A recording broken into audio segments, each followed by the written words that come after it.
네, 12월 14일 화요일입니다. 계속해서 하나님의 말씀을 우리가 큐티를 통해서 알아보는 시간 갖도록 하겠습니다. 잠깐 기도하겠습니다. 하나님 감사합니다. 하나님의 말씀을 우리가 살펴보기를 간절히 소망하오니 이 시간 우리에게 은혜를 주시고 성령님 지혜를 더하여 주셔서 우리 아이들과 함께 이 욥기의 말씀을 깨달을 수 있는 귀한 시간 되게 하여 주시옵소서. 예수님의 이름으로 기도드립니다. 아멘. 같이 한번 읽어보도록 하겠습니다. 누가 욥처럼 하나님을 조롱하는 말을 물 마시듯 하겠습니까? 그는 악을 행하는 사람들과 친구로 지내고 악한 사람들과 어울려 지냅니다. 사람이 하나님을 기쁘시게 하는 게 다 무슨 소용이냐라고 말합니다. 그러니 지각 있는 분들이여 내 말을 들으십시오.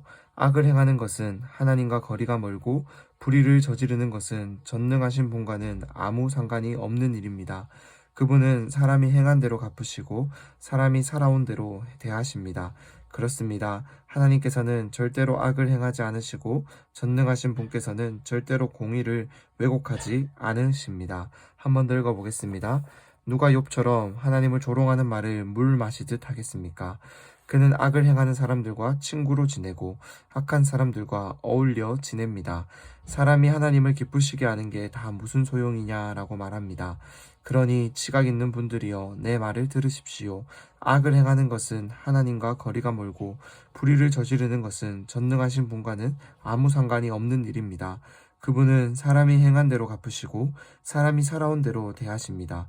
그렇습니다. 하나님께서는 절대로 악을 행하지 않으시고 전능하신 분께서는 절대로 공의를 왜곡하지 않으십니다. 한번 더 읽어보겠습니다. 누가 욥처럼 하나님을 조롱하는 말을 물 마시듯 하겠습니까? 그는 악을 행하는 사람들과 친구로 지내고 악한 사람들과 어울려 지냅니다. 사람이 하나님을 기쁘시게 하는 게 다 무슨 소용이냐라고 말합니다. 그러니 지각 있는 분들이여 내 말을 들으십시오.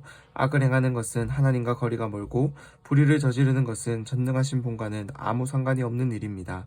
그분은 사람이 행한 대로 갚으시고 사람이 살아온 대로 대하십니다.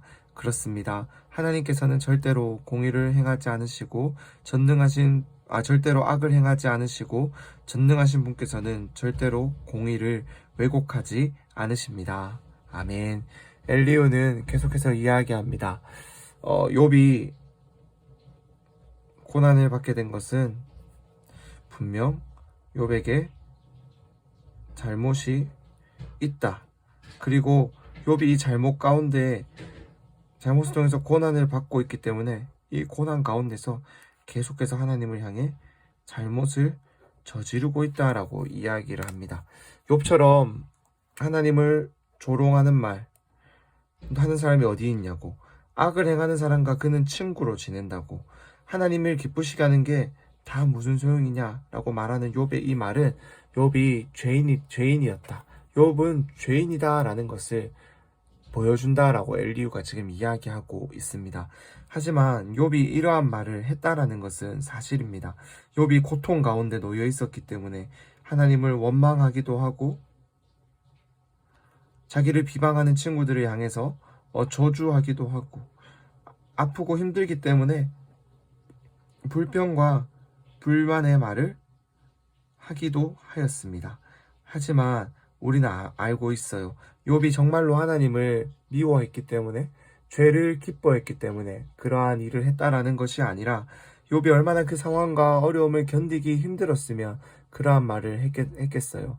욥이 고통 가운데 있기 때문에 그 고통을 참다가 이기지 못해 불평과 불만을 했는 것이지, 하나님을 미워하는 말로, 하나님을 정말로 싫어하는 말로 했다라는 것이 아니다라는 것을 우리는 기억해야 합니다. 욥은 하나님께서 경건한 사람이다라고, 하나님을 바르게 믿는 사람이라고 인정하고 사탄에게까지 자랑하며 하나님의 자랑이 되는 사람이었습니다. 하지만 그러한 욥도 고통 가운데, 어려운 가운데 놓였을 때 불평과 불만을 할 수가 있는 거예요. 그것이 연약한 우리들의 모습입니다. 그러한 우리들의 모습을 똑같이 연약한 우리들이 비난하고 정죄하고 그것이 잘못되었다 판단하는 것이 아니라, 하나님 정말 고통 가운데 있는 저 사람 불쌍하게 여겨주세요.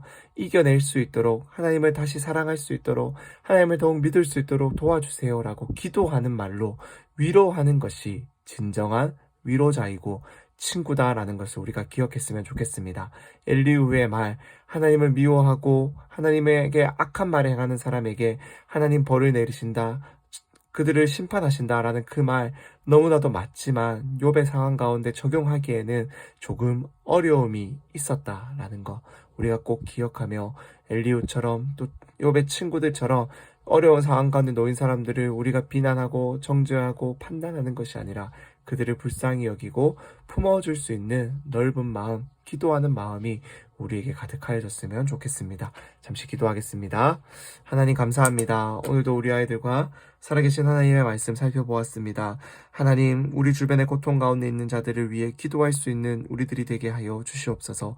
하나님의 은혜를 구하는 자들이 되게 하여 주시옵소서. 하나님의 은혜를 그들을 위하여 구하며 하나님, 그들이 고통 가운데서 벗어나 속히 하나님을 다시 찬양하고 하나님을 더욱더 믿는 그 믿음 가운데로 돌아올 수 있도록 기도하는 진정한 위로자들이 우리가 되게 하여 주시옵소서. 남의 잘못을 지적하는 사람이 아니라 나의 잘못을 먼저 바라보며 하나님 앞에 회개할 수 있는 우리들 되게 하여 주시옵소서. 예수님의 이름으로 기도드립니다. 아멘.